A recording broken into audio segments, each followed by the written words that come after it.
श्री राम जय जय राम। श्री राम जय जय राम। श्री राम जय राम जय राम। श्री राम जय राम। आदरणीय श्रोताओं को सब प्रेम राम राम। आज का श्री राम कथा के लिए सभी को सप्रेम स्वागत करता हूँ। बोलिए सियावर रामचंद्र की।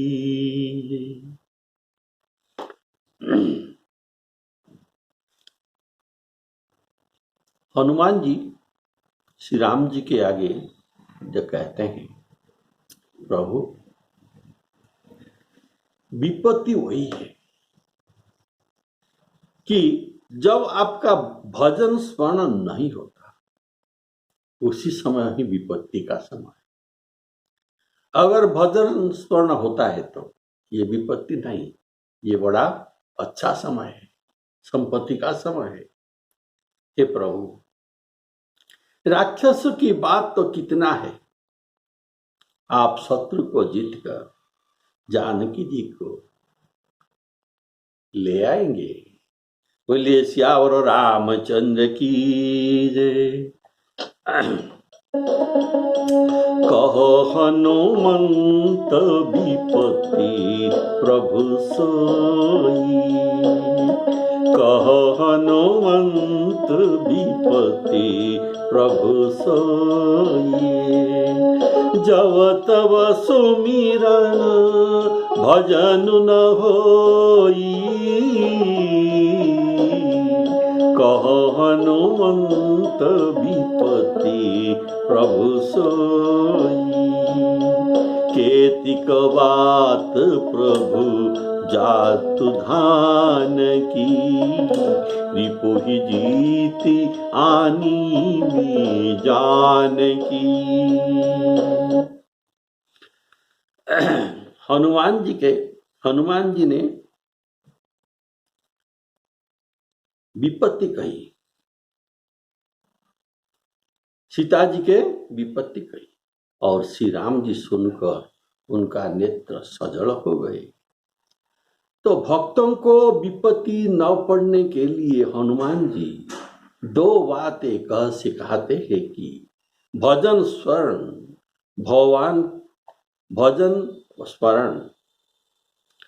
भगवान के करने पर विपत्ति नहीं पड़ती।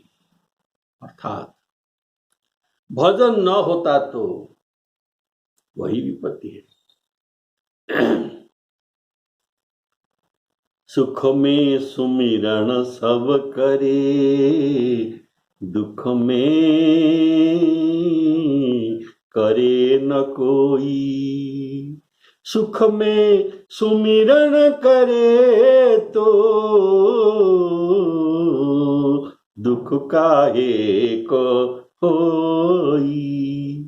अर्थात सुख में या दुख में सब समय तस्मात् सर्वेषु कालेषु भगवान को भजन और स्मरण करना चाहिए। उनका विस्मरण ही विपत्ति, उनका स्मरण ही संपत्ति। और वो स्मरण न होने पर इसको विपत्ति कहना चाहिए। भगवान के श्रीमुख वचन है कि सुमिरेषु भजेषु निरंतर मोहि। मुझे भजन और स्मरण निरंतर करते रहो। नारद जी जब मोहग्रस्त थे तब तो क्या हुआ था? जो सब समय राम राम नारायण नारायण जो न कहकर घूम रहे थे, उनको जप तप कुछ न होई तही काला लिखा। जप तप कछु न होई तेही काला। केवल तो मन से स्मरण करने से भी दुख सुख का भान नहीं हो सकता। कारण मन तो हमारे पास नहीं है। ये तो मन हम लगाए हुए सीताराम जी के चरण कमल में। तो अगर शरीर में मन नहीं हो तो शरीर में दुख सुख का अनुभव कौन कर सकता है। तो सीता जी मनक्रम वचन से प्रभु के चरणरत होने पर उनको विपत्ति के साथ जितनी देर तक कभी रावण के कारण और कभी रावण प्रेरित निशिचरों के कारण सीता जी के स्मरण ध्यान छूट जाता है तो उतना समय ही उनके लिए विशाल विपत्ति होती है। अर्थात मन का बहिर्मुख हो जाने से ये मन बाहर घूमता है। कहाँ घूमता है? अनित्य असुखम क्षणभंगुर संसार में घूमता है और इसके संजोग हो जाने पर उनको पद पद में विपत्ति का सामना करना पड़ता है। तो हनुमान जी कहते हैं केतिक बात प्रभु जातु धान की, अर्थात राक्षसों का नाश करना आपके लिए कोई बड़ी बात नहीं है। और प्रभु के वचन यह है कि आपने जो कहा, क्या कहा? जगमहु सखा निशाचर जेते लक्ष्मण हनई निमिष महु तेते। अतः चिंता की बात नहीं है।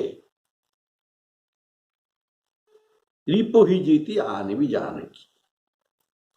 हनुमान जी भी इसके लिए समर्थ है। और ये सीता जी को इसलिए कहे है कि अब हिमा तुम्हें जाऊ लवाई, अब हिमा तुम्हें जाऊ लवाई,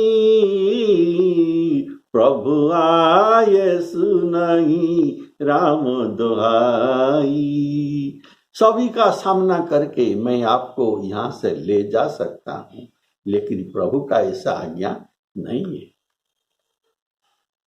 तो सीता जी ने भी कहा था रावण चोरी से ले आया और तुम भी चोरी करके ले जाए तो प्रभु का जस जो कहाँ रहेगा, और उनमें और तुम में भेद क्या रह जाएगा।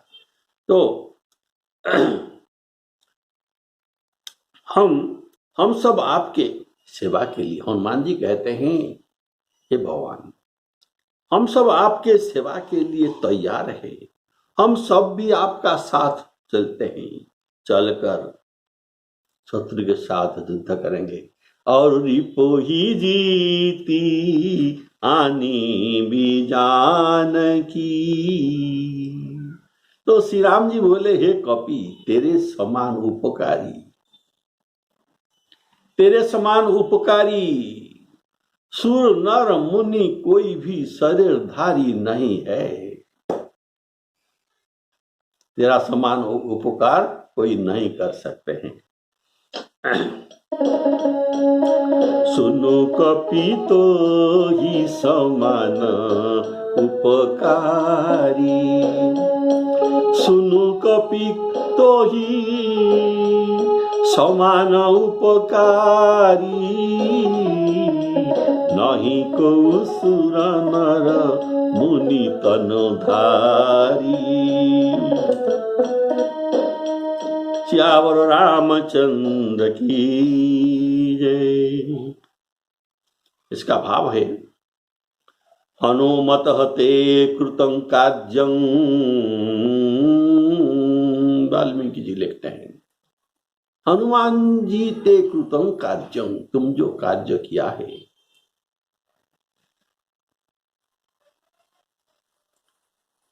जीवे अपि सुदुर्लभम,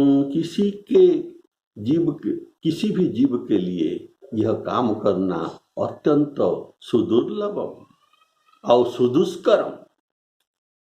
उपकारं न पश्यामि तव प्रत्युपकारिणः,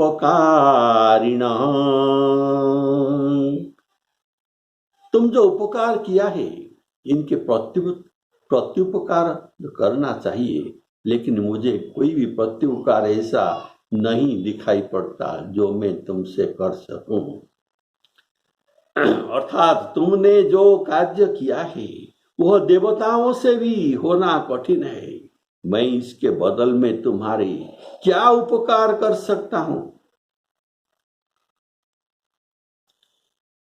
जो वाल्मीकि रामायण में लिखा गया है, हनुमान जी कहते हैं, नहीं, ये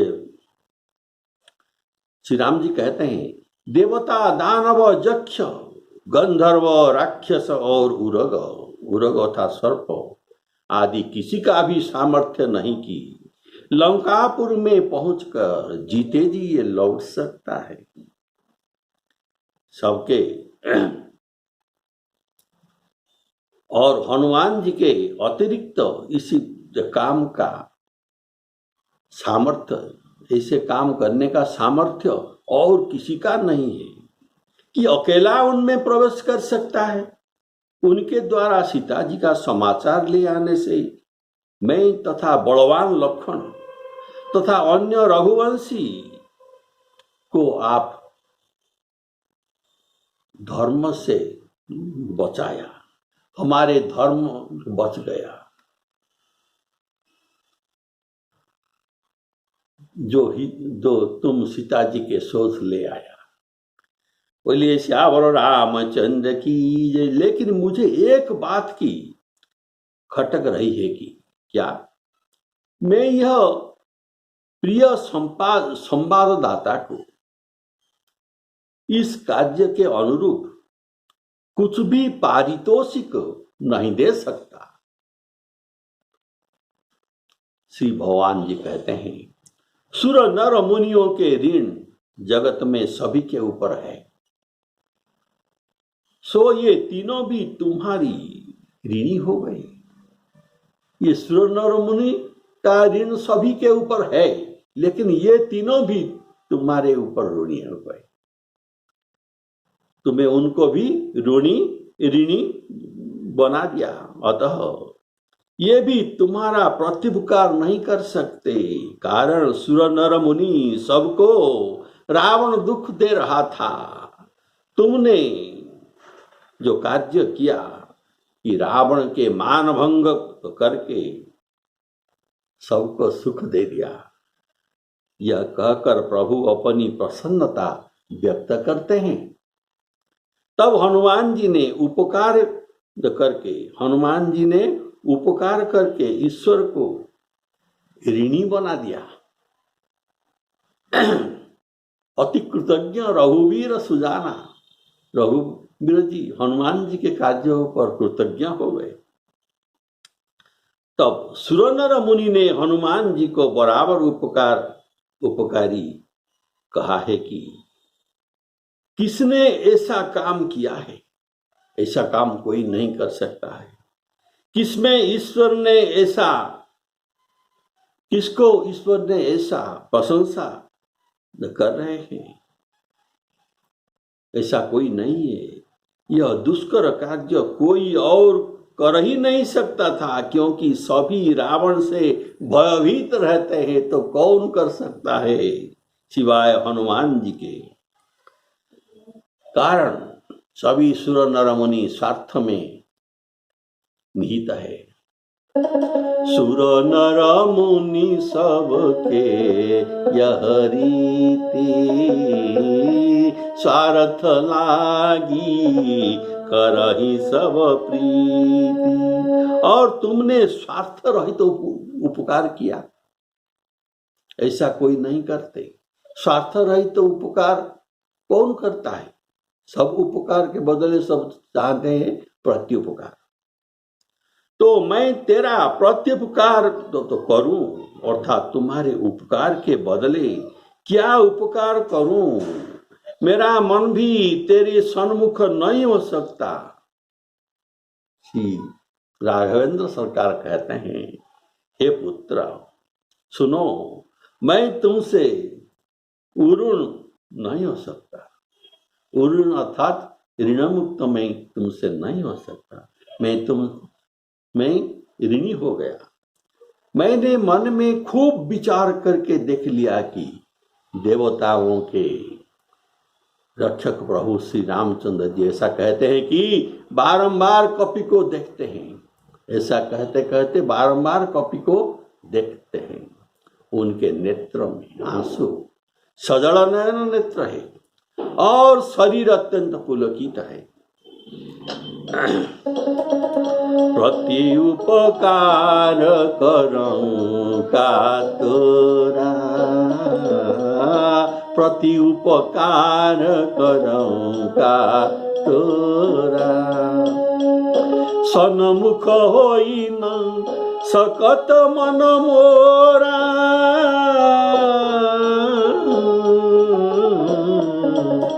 सुनु कपि तो ही ऋण में नाही, देखो करी विचार मन माही, पुनि पुनि कपि चितव सुरत्रात,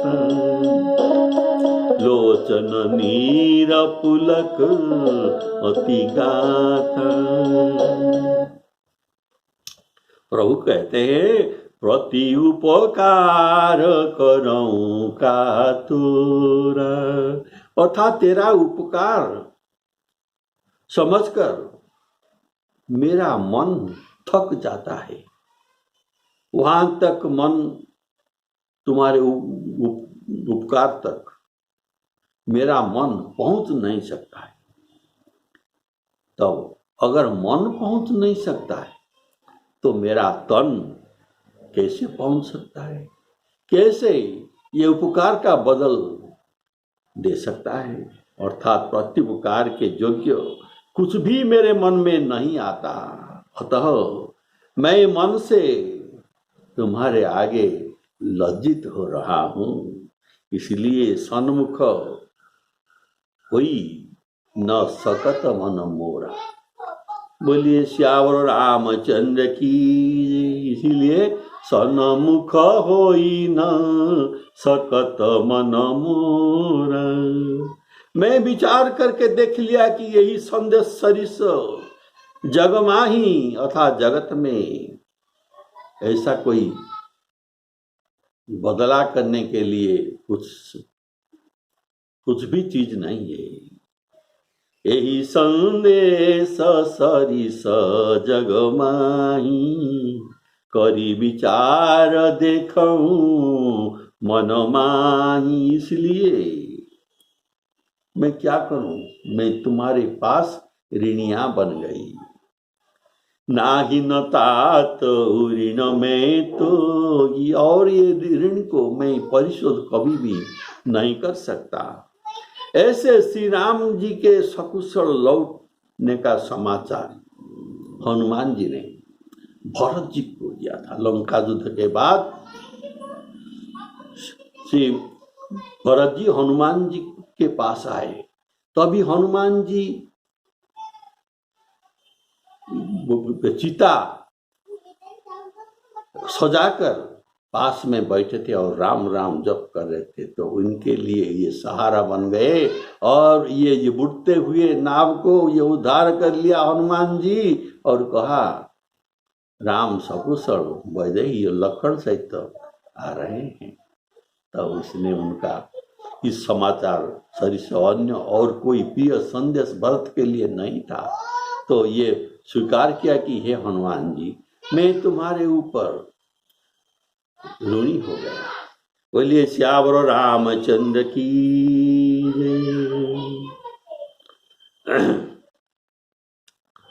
तो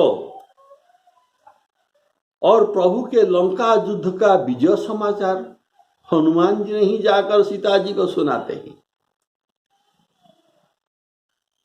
और तो सीता जी मन तन वचन से अत्यंत हर्षित हो गए। अति हर्ष मन तन पुलक लोचन, सजल पुनि पुनि कहरमा। सीता जी कहते हैं किमपि नहीं राम कादेउ तो ही, त्रैलोक महु कपि किमपि नहीं बानी समा। तुम्हारे इस उपकार के बदले, इस संदेश के बदले मैं तुम्हें क्या दूं? त्रैलोक में ऐसा चीज मैं नहीं देखता। किमपि नहीं बानी समा। तो श्री हनुमान जी के उपकार का बदला न चुकाने से श्री राम जी, भरत जी और सीता जी, इनके तीनों ही उनके ऋणिया है। जब व्यवहारी जो ऋण देता है साहूकार, जो साहूकार से ऋण नहीं होता, तब जो ऋणिया है ये उनके आंख के सामने आंख मिलाकर नहीं देख सकता। ऐसे भी यहाँ अर्थ है, हनुमान जी साहूकार बन गए और परिशोध न करने वाले ऋणिया हो गए श्री रामचंद्र जी। इसमें गूढ़ अर्थ यह है कि प्रभु हनुमान जी के प्रति कृतज्ञ है, पर प्रत्युपकार तो उसके किया जाता है। किसके पे किया जाता है? जिसके मन में कोई इच्छा हो उनके प्रति प्रत्युपकार किया जाता है। परंतु जिसके हृदय में स्वार्थ की लेश मात्र भी नहीं है, तब वह क्या, तो कैसे उनका प्रत्युपकार किया जा सकता है? हनुमान नाटक में प्रभु ने हनुमान जी से जो कहते हैं सुंदर वाक्य सुनिए। मैं चाहता हूं कि प्रत्युपकार का विचार भी मेरे मन में न आते, क्योंकि ऐसा विचार करना मानो यह मनाना है कि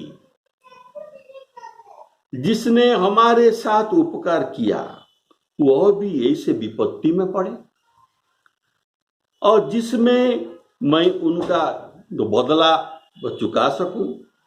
अतः प्रभु कहते हैं सुनो सुत तो ही ऋण मैं नाही, कि ऐसा कभी अवसर न पड़े मुझे कि यह ठीक है कि मैं तो ऋणी बन गया।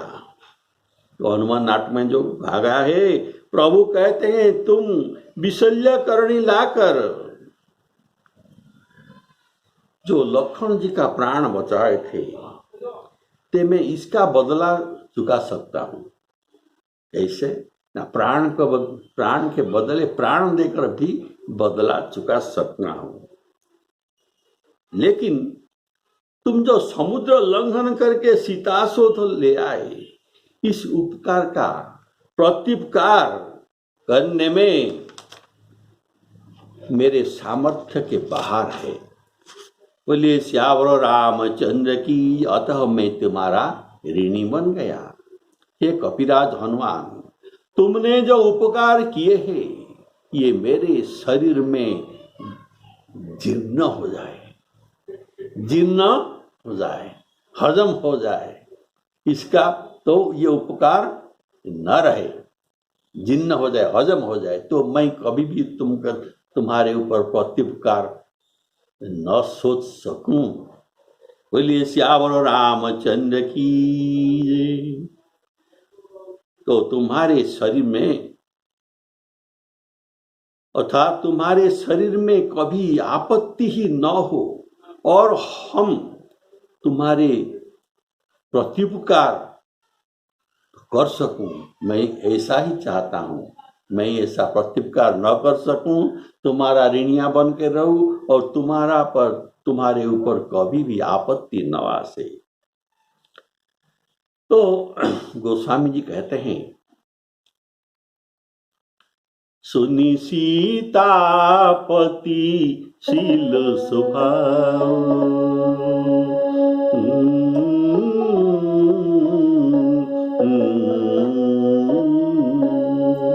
सुनी सीतापति शील स्वभाव।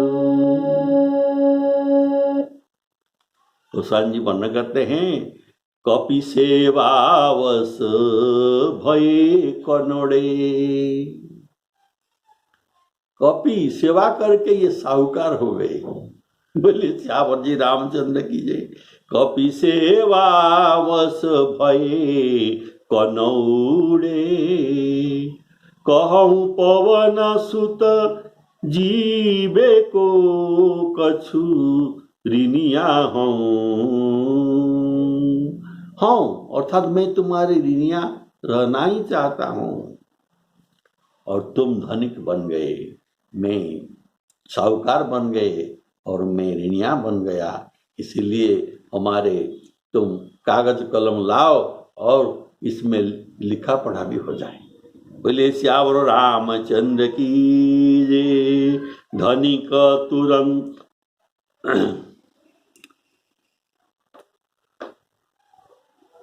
तो पत्र लिखाओ। ये श्री राम जी कहते हैं, तुम धनिक बन गया, अतः धनिक तू पत्र लिखाओ। तुम एक पत्र लिख दो, मैं तुम्हारे ऋणिया बन गया।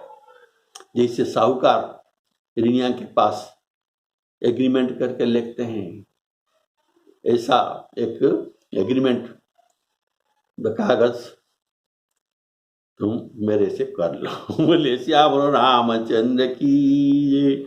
उपकार करने से श्री राम जी ने उनको पुत्र संबोधन करते हैं, सुत। सुनो सुत तो ही उरी न में नाई। सुतो संबोधन किया, क्योंकि कपितन से उन्होंने उपकार किया और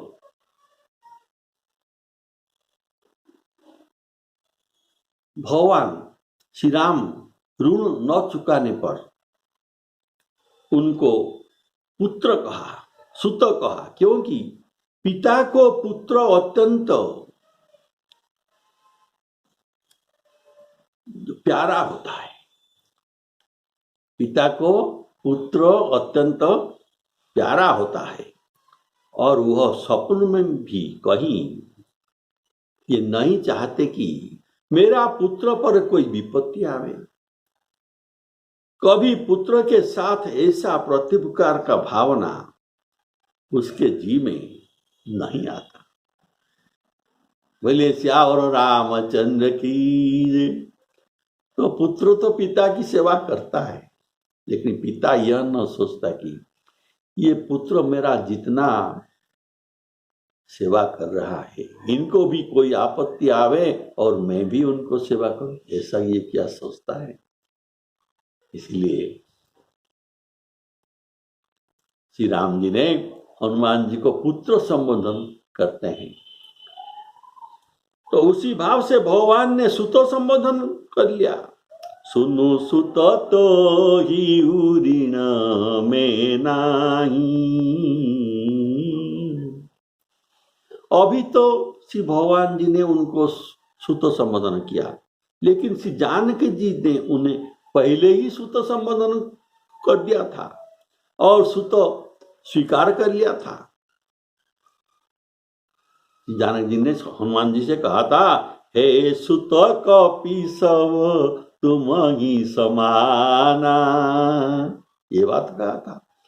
तब पहले संबोधन हनुमान जी को सुत संबोधन जानकी जी ने किया था और उनके ऊपर प्रसन्न होकर उनको बहुत वर भी दिया था। कैसा वर?